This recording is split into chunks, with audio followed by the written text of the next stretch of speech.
No momento de decisão de hoje, vamos contar a história de um mineiro que surpreendeu os americanos ao criar um método original de ensino. A ideia virou um negócio e foi multiplicada, se tornando mais de 100 microempresas espalhadas pelo país. Confira essa história de sucesso no momento de decisão que começa agora.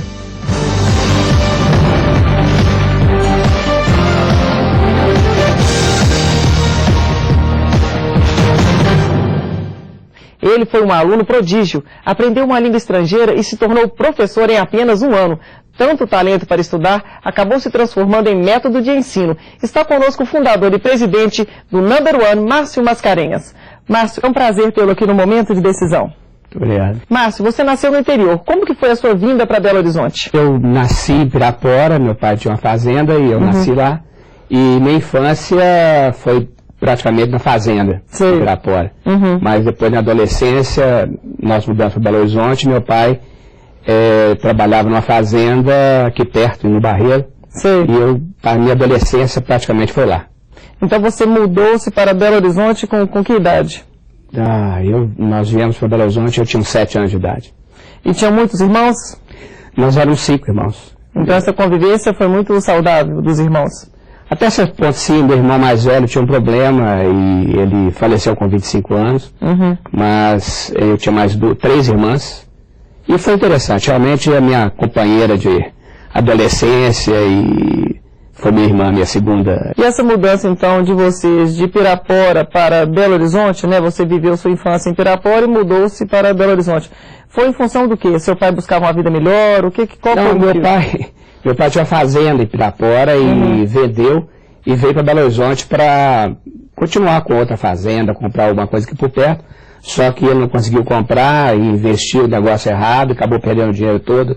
E aí que nós começamos realmente a ter que trabalhar para poder sustentar, cada um fazendo a sua parte, vamos dizer assim. Então deve ter sido uma luta muito grande, né? Foi grande, foi muito grande. Qual foi sua primeira atitude para conseguir melhorar essa condição financeira da família? Comecei a trabalhar com 14 anos de idade, eu era assessorista no Hotel Amazonas.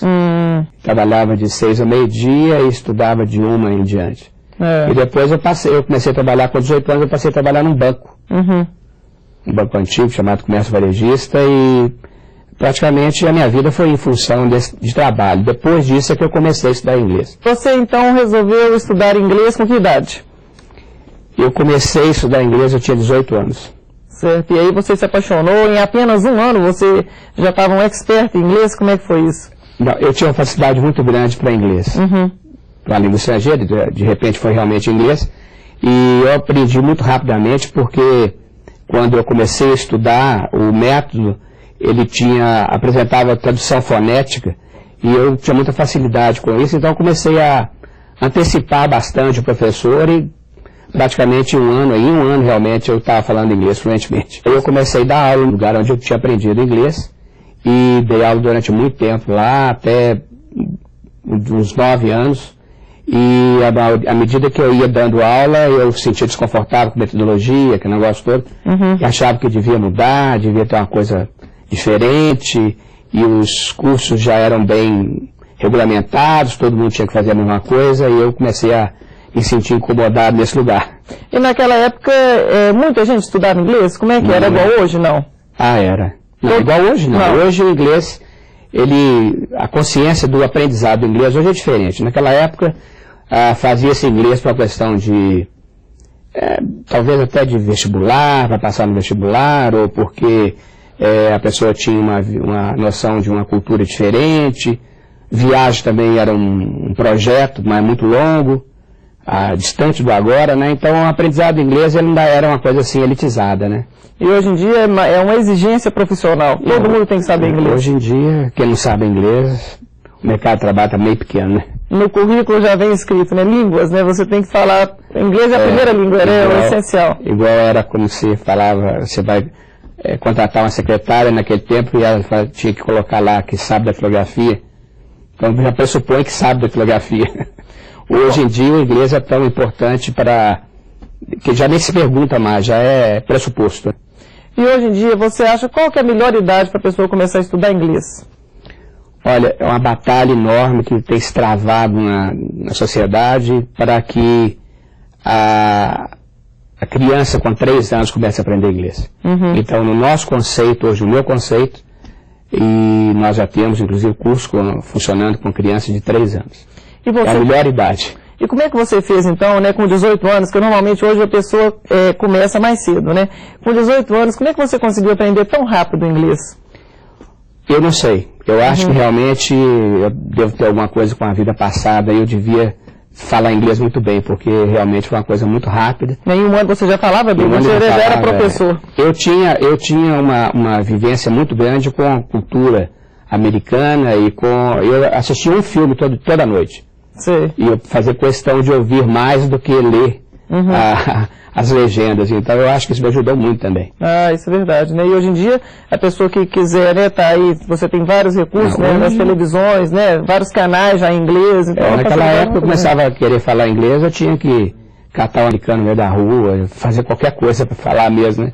E foi assim que realmente eu aprendi, porque eu acho que eu me dediquei muito. O que lhe incomodava no ensino de inglês naquela época? Principalmente era a falta de realidade no aprendizado.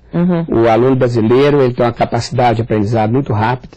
Sim. E a estrutura da língua inglesa tem muita semelhança com o português.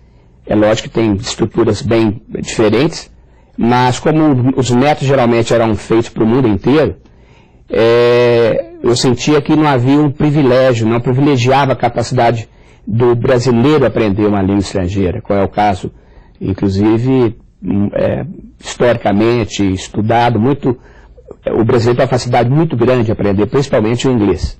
Facilidade de aprender bem, de falar o inglês sem sotaque. Estava na pesquisa da Unesco, em 1990 e pouco, foi feita uma pesquisa. O brasileiro é um dos poucos, a única raça no mundo que consegue falar o inglês sem sotaque nenhum. Porque nós temos uma origem genética bastante difundida de várias línguas, né, vocábulos. Como é que foi o seu envolvimento com o Corpo da Paz? Mais ou menos por volta de 1966, 67, houve um recrutamento de professores para dar aula de português para um grupo de americanos que teria que aprender português para vir trabalhar no Brasil. Certo. Nessa época, esse treinamento era dado nos Estados Unidos e a organização chamava Corpo da Paz, Peace Corps. O Corpo da Paz foi uma organização fundada pelo Kennedy com o objetivo de ajudar com mão de obra semi-especializada ou especializada países em desenvolvimento. E era uma organização que trabalhava de governo para governo. Então, alguma área, por exemplo, precisava de algum elemento com formação acadêmica ou semi-acadêmica, no caso, por exemplo, cooperativa agrícola, precisava de muito funcionário técnico, havia um pedido e os Estados Unidos mandavam esse pessoal para trabalhar durante 2 anos, trabalhando nessa área específica. Então, vinha pessoas para trabalhar com cooperativismo, vinha pessoas para trabalhar como enfermeiras, ou dentistas, ou protéticos, de acordo com a necessidade daquela comunidade. Geralmente era no interior de Minas. E esse pessoal tinha que aprender português, para poder ir para o interior e falar. Então era dado um curso nos Estados Unidos de 3 meses, intensivíssimo, 12 horas de aula por dia. E depois esse pessoal era selecionado e vinha para o Brasil, trabalhava aqui durante 2 anos e depois voltava, né? Na época da Guerra do Vietnã, então isso era um escape daquele pessoal que tinha idade para poder servir o exército e ir para os Estados Unidos, para o Vietnã. Então eles tinham que, para não ir, eles ingressavam muito no Corpo da Paz, então havia muita procura na época de indivíduos com essa capacidade, mas ao mesmo tempo a seleção passava basicamente pelo aprendizado da língua. Então muitas vezes a pessoa estudava durante 3 meses, não passava, não era considerado apto, e aí ele saía, e o caminho dele era Vietnã de cara. E aí seu desempenho foi muito bom, né? Você conseguiu ensinar as pessoas. Aí nessa época eu fui professor, né? Eu me candidatei, fui aceito, e inclusive fui dar aula nos Estados Unidos, que eu sentia inclusive meio desconfortável, porque já que ia aprender português, porque não trazia o pessoal para o Brasil, eu aprendi aqui, né? Então eu fui no programa dos Estados Unidos, não gostei da metodologia, do jeito de ensinar lá. Um ano depois houve um outro treinamento, e já então no Brasil, e eu fui convidado outra vez para ser professor. E nessa época então eu comecei fui professor durante 2 treinamentos em Belo Horizonte. Sim. Aí foi quando eu fundei o Number One. Uhum. Depois dessa minha experiência, eu já estava com vontade de sair desse lugar que eu estava dando aula. Uhum. E aí eu tive a ideia de fundar o Number One. Pois é, então essa experiência foi importante para você, né? O que você tirou? Que lição que você tirou do trabalho no Corpo da Paz? Foi muito importante. Como professor, eu estava ainda... eu ainda estava usando a metodologia que foi me imposta a fazer. Mas foi muito bem, eu achei muito legal. E aí, em 1972, no primeiro semestre de 72, eu parei essas atividades todas e fundei o Number One. Então, eu não trabalhava mais para o Corpo da Paz como professor. Sim. Só que, em 1972, no segundo semestre, eu fui convidado para ser coordenador de um programa no Brasil. Quer dizer, eu fui elevado de posto, vamos dizer assim, passei de professor para coordenador. Para coordenador. Que era o Language Coordinator, que era a pessoa responsável pela qualidade do treinamento de língua, treinamento de português. Ainda no Corpo da Paz, não é isso? Isso no Corpo da Paz. Aí eu fui convidado, aceitei, porque realmente a única coisa que eu fazia era dar aula de inglês no Number One e não tinha sido um sucesso. Sim. O início. E eu fui então ser coordenador, porque o salário era muito bom, claro. de qualquer maneira. E eu fui para Fortaleza, primeiro, e lá eu tinha carta branca para poder trabalhar a melhor metodologia. Então eu comecei a criar um sistema diferente de ensinar português.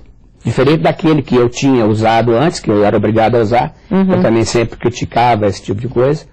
Comecei a desenvolver especificamente uma maneira de ensinar aula de português, muito voltada para também o aqui e agora, o cultural, o objetivo imediato, a realidade, né, trabalhando muito com realidades concretas. E esse programa eu tinha carta branca, então contratei professores que eu conhecia, que eram muito bons, alguns inclusive só para me ajudar a desenvolver essa nova metodologia. O resultado foi muito bom desse programa, que eram 3 meses em Fortaleza. Tanto é que eu fui convidado para dirigir o outro programa logo depois em Recife. Sim. E aí então começou a modificação total da metodologia que era usada até então para ensinar português para esses americanos. E eu mudei totalmente. E realmente foi um resultado fantástico no segundo programa. Sim. E foi quando aí me veio à cabeça que eu tinha um método que eu poderia transformar num método de ensino para ensinar inglês e não português. E qual que era o diferencial desse método? Basicamente era o sistema de raciocínio associativo e realidade concreta. Você aprende uma língua, se aquele momento de aprendizado é importante para você, você fixa isso de uma maneira mais concreta no momento que você está dentro de uma realidade.